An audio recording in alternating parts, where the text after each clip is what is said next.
এবং মক্কার প্রধান হয়ে যান। তার একটিমাত্র পুত্র ছিল আল হারিস। তিনি আব্দে মানাফ বংশের ভাইদের নিয়ে শক্তিশালী হয়ে ওঠেন। তার সম্মান আর খ্যাতি আরবের প্রত্যেকটি কোণায়, প্রত্যেকটি জাতির মধ্যে ছড়িয়ে পড়েছিল। এবং একদিন তিবাহ খনন করো আব্দুল মুত্তালিব। তিবা? কি এই তিবা? বোররাহ খনন করো। বোররা?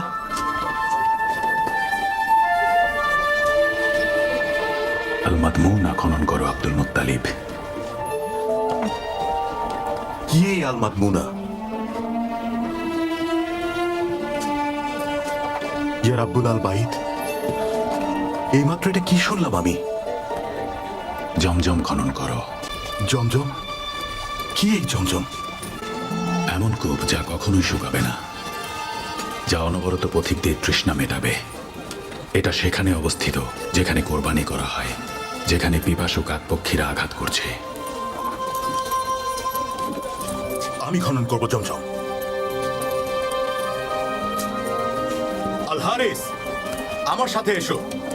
জমজম কূপ খনন করতে যাব, যা আমাদের মা হাজের এবং পিতা ইসমাইলের নিশানা। চলো যাই।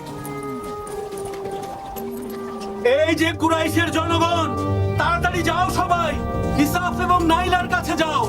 তাড়াতাড়ি যাও কুরাইশের মানুষ। এই আলমুগিরা, কোথায় তুমি আলমুগিরা?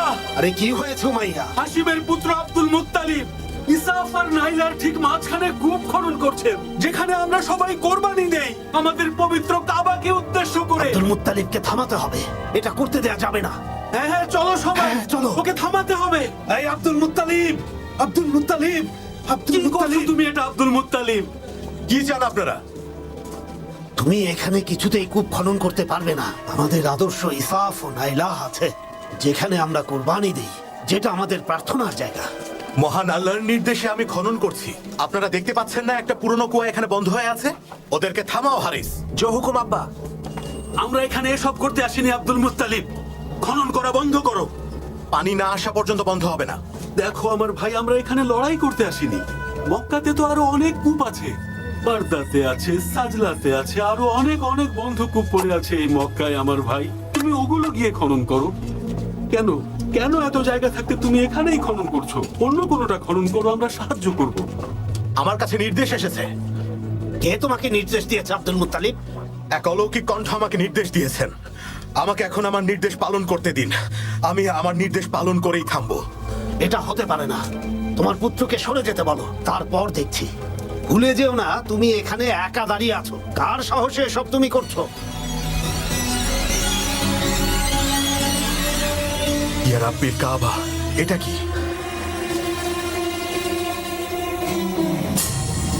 এটা কি কোন মরিচিকা নাকি নাকি এর নিচে পানি আছে? কোথায় তোমার পানি আব্দুল মুত্তালিব?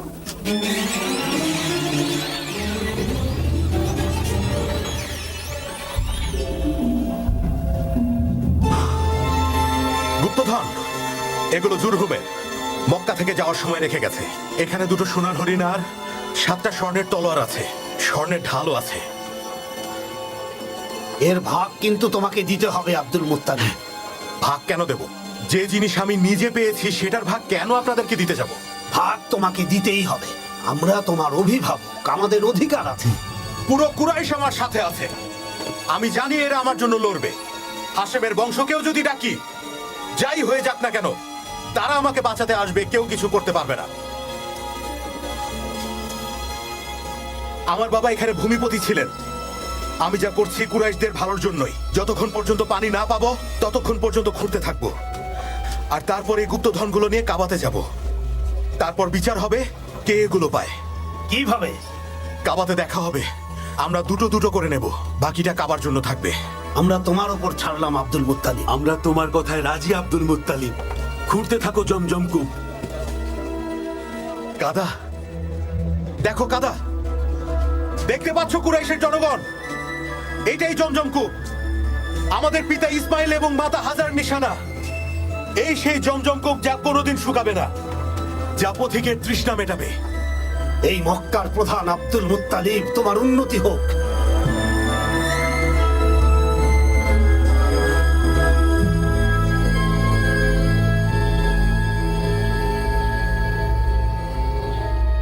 এরপর আব্দুল মুত্তালিব জমজম থেকে গুপ্তধন নিয়ে কাবাতে চলে গেলেন, যেখানে ভাগ্যের পরীক্ষা হয় তীরন্দাজের দ্বারা। এরপর সেখান থেকে তিনি দুটো সোনার হরিণ জিতে আল কাবার দরজায় লাগান এবং স্বর্ণ দিয়ে পবিত্র কাবার তালা চাবি বানান। এরপর আব্দুল মুত্তালিব কূপ খননের সময় নিজ বংশের মানুষের ব্যবহার দেখে দোয়া করেন আল্লাহ তাআলা তাকে 10টি পুত্র সন্তান দান করলে তিনি একটি পুত্র কুরবানি করবেন। তার স্ত্রী সুমরা আল আমিরিয়ার পর আব্দুল মুত্তালিব 4টি বিবাহ করেন, যাদের ঘরে 10টি সন্তান জন্ম নেন। যখন 10টি পুত্র সন্তান হয় তখন তিনি কোরবানির জন্য ভাগ্য পরীক্ষা করলেন পুত্র আব্দুল্লাহর, যিনি নবী মুহাম্মদ সাল্লাল্লাহু আলাইহি ওয়াসাল্লামের পিতা ছিলেন এবং 10 পুত্রের মধ্যে সবচেয়ে প্রিয় ছিলেন। এই যে মাকজুম বাসীগণ, আপনাদের সন্তান, তাকে বাঁচান। আব্দুল মুত্তালিব তার সন্তানের কোরবানি দিচ্ছেন। ওর মাথা খারাপ হয়ে গেছে, চলো তাড়াতাড়ি। জমজমের কাছে নিয়ে গেছে। তাহলে এটা পুরো কুরাইশ বংশের রীতি হয়ে যাবে। তাড়াতাড়ি চলো, তাড়াতাড়ি চলো। পিতার প্রতি তোমার আনুগত্য দেখে আমি মুগ্ধ আব্দুল্লাহ। না, এটা করবেন না আব্বা। দয়া করুন, ছেড়ে দিন ওকে, ছেড়ে দিন ওকে। নিশ্চয়ই আল্লাহ তাআলা অন্য কোনো পথ দেখাবেন। আমি শপথ করেছিলাম, আমি এখন আমার শপথ ভাঙতে পারি না বাবা। হে আব্দুল মুত্তালিব, হে মক্কার প্রধান, এমন করো না, করো না এমন। না, অনর্থ করো না মক্কা। এটা করবেন না মক্কা প্রধান।